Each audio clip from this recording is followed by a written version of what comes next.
یسایہ 15واں باب۔ مواب کی بابت بار نبوت۔ ایک ہی رات میں آر مواب خراب و نابود ہو گیا۔ ایک ہی رات میں کیر مواب خراب و نیست ہو گیا۔ بیت اور دیبون اونچے مقاموں پر رونے کے لیے چڑھ گئے۔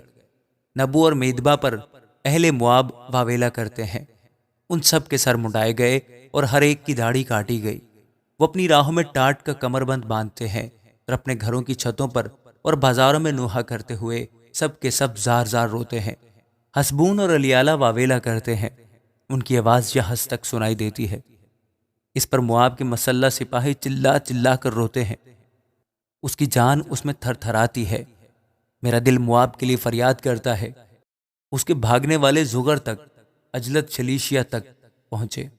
ہاں، وہ لوہیت کی چڑھائی پر روتے ہوئے چڑھ جاتے اور ہورونائم کی راہ میں ہلاکت پر واویلا کرتے ہیں، کیونکہ نمریم کی نہریں خراب ہو گئیں، کیونکہ گھاس کملا گئی اور سبزہ مرجھا گیا اور رویدگی کا نام نہ رہا۔ اس لیے وہ فروان مال جو انہوں نے حاصل کیا تھا اور ذخیرہ جو انہوں نے راکھ چھوڑا تھا، بیت کی ندی کے پار لے جائیں گے، کیونکہ فریاد مواب کی سرحدوں تک اور ان کا نوحہ اجلائم تک اور ان کا ماتم برائلیم تک پہنچ گیا ہے، کیونکہ دیمون کی ندیاں لہو سے بھری ہیں۔ میں دیمون پر زیادہ مصیبت لاؤں گا، کیونکہ اس پر جو مواب میں سے بچ کر بھاگے گا، اور اس ملک کے باقی لوگوں پر ایک شیر ببر بھیجوں گا۔ آمین۔ یسایہ 16 باب۔ سلا سے بیابان کی راہ دختر سیون کے پہاڑ پر ملک کے حاکم کے پاس برے بھیجو، کیونکہ ارنون کے گھاٹوں پر مواب کی بیٹیاں آوارہ پرندوں اور ان کے پراگندہ بچوں کی مانند ہوں گی۔ صلاح دو، انصاف کرو، اپنا سایہ دوپہر کو رات کی مانند بناؤ، جلا وطنوں کو پناہ دو، فراریوں کو حوالہ نہ کرو۔ میرے جلا وطن تیرے ساتھ رہیں، تو مواب کو غارت گروں سے چھپا لے، کیونکہ ستمگر موقوف ہوں گے اور غارت گری تمام ہو جائے گی اور سب ظالم ملک سے فنا ہوں گے۔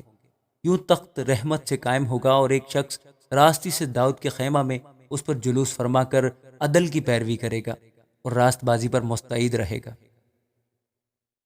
ہم نے مواب کے گھمنڈ کی بابت سنا ہے کہ وہ بڑا گھمنڈی ہے، اس کا تکبر اور گھمنڈ اور قہر بھی سنا ہے۔ اس کی شیخی ہیچ ہے، سو مواب واویلا کرے گا، مواب کے لیے ہر ایک واویلا کرے گا۔ کیر حراست کی کشمکش کی ٹکیوں پر تم سخت تباہ حالی میں ماتم کرو گے، کیونکہ حسبون کے کھیت سوکھ گئے۔ قوموں کے سرداروں نے سبما کی تاک کی بہترین شاخوں کو توڑ ڈالا، وہ یزیر تک بڑھی اور جنگل میں بھی پھیلی، اس کی شاخیں دور تک پھیل گئیں، وہ دریا پار گزری۔ پس میں یازیر کے آہو نالا سے سبما کی تاک کے لیے زاری کروں گا۔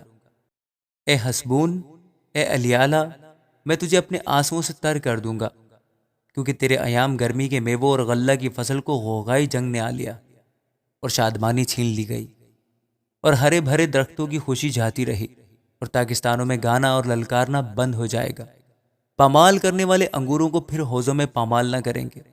میں نے انگور کی فصل کے غوغا کو موقوف کر دیا، اس لیے میرا اندرون مواب پر اور میرا دل کیر حارس پر بربت کی مانند فغان خیز ہے۔ اور یوں ہوگا کہ جب مواب حاضر ہو اور اونچے مقام پر اپنے آپ کو تھکائے، بلکہ اپنے معبد میں جا کر دعا کرے، تو اسے کچھ فائدہ نہ ہوگا۔ یہ وہ کلام ہے جو خداوند نے مواب کے حق میں زمانہ ماضی میں فرمایا تھا۔ پر اب خداوند یوں فرماتا ہے کہ 3 برس کے اندر جو مزدوروں کے برسوں کی مانند ہوں، مواب کی شوکت اس کے تمام لشکروں سمیت حقیر ہو جائے گی، اور بہت تھوڑے باقی بچیں گے، اور وہ کسی حساب میں نہ ہوں گے۔ آمین۔ یسایہ 17 باب۔ دمشق کی بابت بار نبوت۔ دیکھو، دمشق اب تو شہر نہ رہے گا، بلکہ کھنڈر کا ڈھیر ہوگا۔ ایرو ایر کی بستیاں ویران ہیں اور گلوں کی چراگاہیں ہوں گی۔ وہ وہاں بیٹھیں گے اور کوئی ان کے ڈرانے کو بھی رہا نہ ہوگا، اور افرائیم میں کوئی قلعہ نہ رہے گا۔ دمشق اور ارام کے بقیہ سے سلطنت جاتی رہے گی۔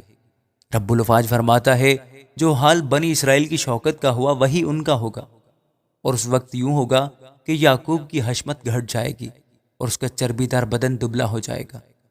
یہ ایسا ہوگا جیسا کوئی کھڑے کھیت کاٹ کر غلہ جمع کرے اور اپنے ہاتھ سے بالیں توڑے، بلکہ ایسا ہوگا جیسا کوئی رفائم کی وادی میں خوشہ چینی کرے۔ خداوند اسرائیل کا خدا فرماتا ہے کہ تب اس کا بقیہ بہت ہی تھوڑا ہوگا، جیسے زیتون کے درخت کا جب وہ ہلایا جائے، یعنی 2-3 دانے چوٹی کی شاخ پر، 4-5 پھل والے درخت کی بیرونی شاخوں پر۔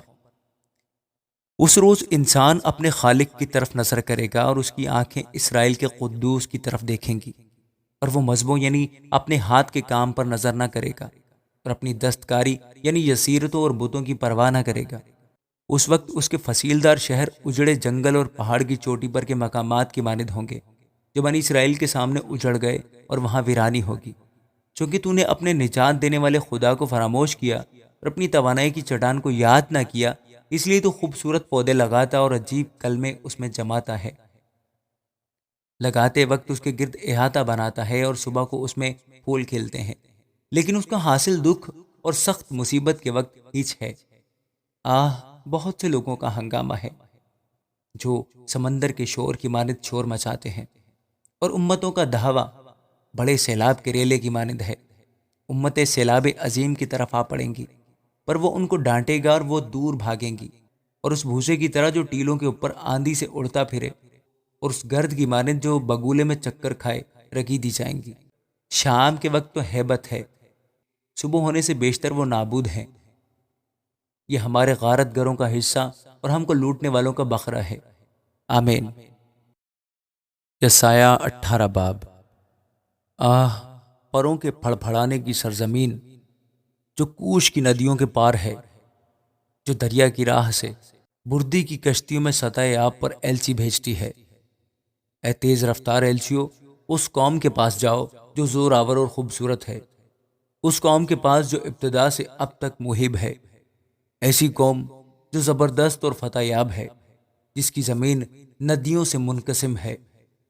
اے جہان کے تمام باشندوں اور اے زمین کے رہنے والوں، جب پہاڑوں پر جھنڈا کھڑا کیا جائے تو دیکھو، اور جب نرسنگا پھونکا جائے تو سنو، کیونکہ خداوند نے مجھ سے یوں فرمایا ہے کہ میں اپنے مسکن میں تابش آفتاب کی مانند اور موسم دیروں کی گرمی میں شبنم کے بادل کی طرح سکون کے ساتھ نظر کروں گا، کیونکہ فصل سے بیشتر جب کلی کھل چکے اور پھول کی جگہ انگور پکنے کو ہوں تو وہ ٹہنیوں کو ہنسوے سے کاٹ ڈالے گا اور پھیلی ہوئی شاخوں کو چھانٹ دے گا، اور وہ پہاڑ کے شکاری پرندوں اور میدان کے درندوں کے لیے پڑی رہیں گی، اور شکاری پرندے گرمی کے موسم میں ان پر بیٹھیں گے، اور زمین کے سب درندے جاڑے کے موسم میں ان پر لیٹیں گے۔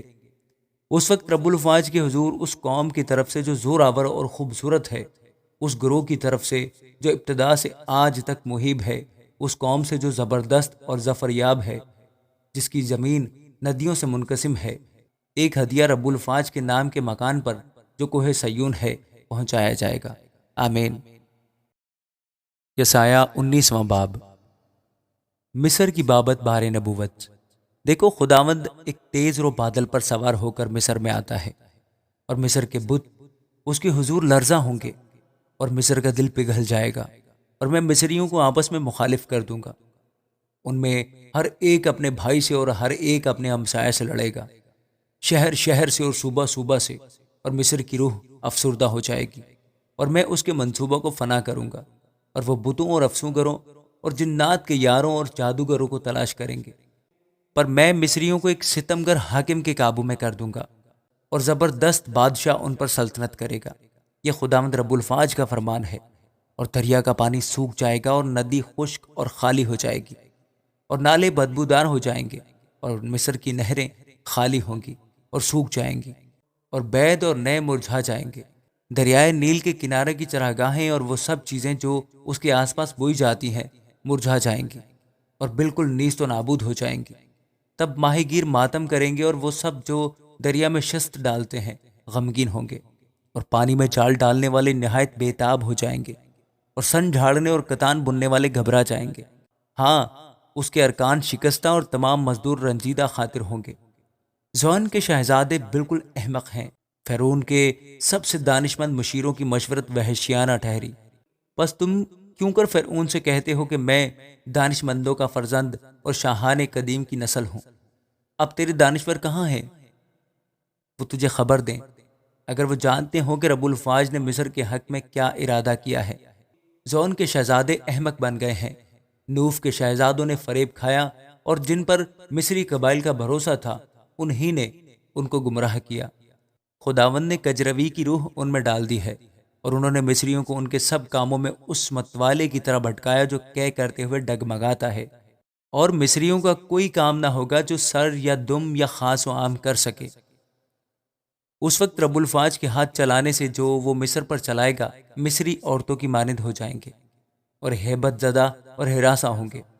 تب یہودا کا ملک مصر کے لیے دہشت ناک ہوگا۔ ہر ایک جس سے اس کا ذکر ہو خوف کھائے گا، اس ارادہ کے سبب سے جو رب الفاج نے ان کے خلاف کر رکھا ہے۔ اس روز ملک مصر میں 5 شہر ہوں گے جو کنانی زبان بولیں گے اور رب الفاج کی قسم کھائیں گے۔ ان میں سے ہر ایک کا نام شہر آفتاب ہوگا۔ اس وقت ملک مصر کے وسط میں خداوند کا ایک مذبح اور اس کی سرحد پر خداوند کا ایک ستون ہوگا، اور وہ ملک مصر میں رب الفاج کے لیے نشان اور گواہ ہوگا، اس لیے کہ وہ ستم گروں کے ظلم سے خداوند سے فریاد کریں گے، اور وہ ان کے لیے رہائی دینے والا اور حامی بھیجے گا، اور وہ ان کو رہائی دے گا۔